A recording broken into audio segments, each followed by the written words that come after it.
Как создать положительные изменения в своей жизни?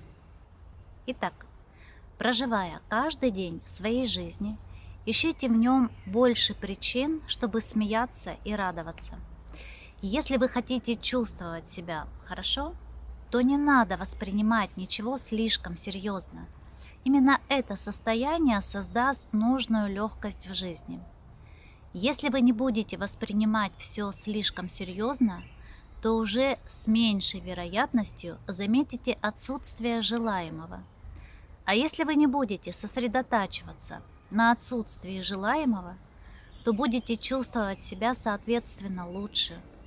А когда вы чувствуете себя лучше, то по закону притяжения вы притягиваете больше того, чего хотите. И ваша жизнь становится все лучше и лучше.